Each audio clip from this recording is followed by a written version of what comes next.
Hi and welcome to Trade of the Week. This week I'm reviewing a trading setup in oil. I actually missed this trade on Tuesday, but it's still a cracking example of a trade setup and how using the parabolic curve as a stop loss would have helped to max out the profit on the trade. Oil had a lousy start to September, falling from $71 to $66. The previous day, Monday the 7th, had seen an attempted rally, but the move failed to take off and the price finished flat on the day.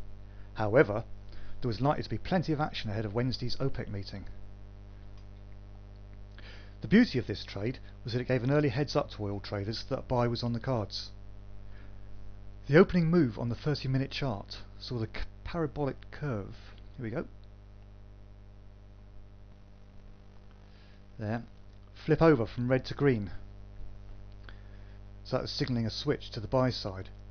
Now this in itself isn't a signal to trade, but it would have put me on alert to look for a good setup from that point on. I like to use a 21 period moving average crossover combined with an RSI above 50. As well as being my preferred moving average for spotting trends, it also acts as the Bollinger Band crossover point, the theory here being that if the price leaves the lower band and crosses the central reservation, it will then hit the upper band, and that's what happened in this chart. So, I was looking for a move above the 21 period moving average with an RSI above 50, and this happened between 7:30 and 8 o'clock. Let's mark that up.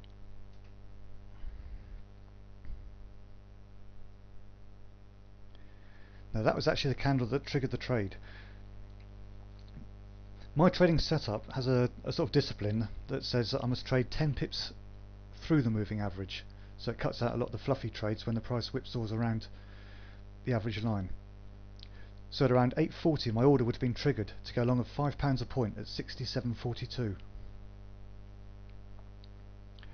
When I use this strategy, I place my stop loss 20 pips below the 21 period moving average, which in this case was 67.12. Also, my cautious approach means setting a target of a 30-point limit to part close out my trade and then bring my stop loss up to break even. So here I would have placed a limit order to sell £2 at 67.72. Then with money in the bank I'd run the balance either until I stopped out or I saw a change in the market conditions that merited a sort of manual override. Now we get to the interesting bit. So first off, using my normal strategy, my limit would have been hit at 67.72 within the first half an hour. With my stop loss at break even, I'd have run the trade through the morning, but there were then a couple of possible places where I could have closed out. Now the first one, my mate Trader Hindsight would have said that I got the best possible price, and that would have been here, where the market is well overbought. We had an RSI of 75 and the price had moved way outside the Bollinger Band.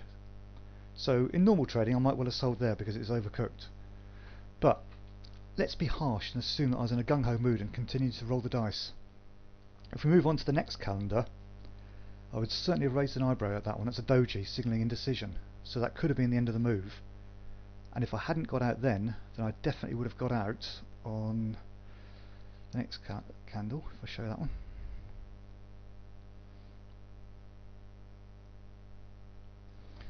I would definitely have got out there as soon as the price dropped below the previous close on the doji. So let's assume that I took that one, and then I'd have sold out my balance of £3 at 68.88.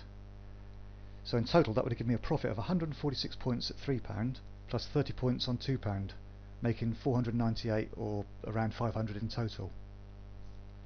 However, if I'd used the parabolic curve as my stop loss, I'd have stayed in the trade all afternoon, closing out at around 69.40 when the dots up here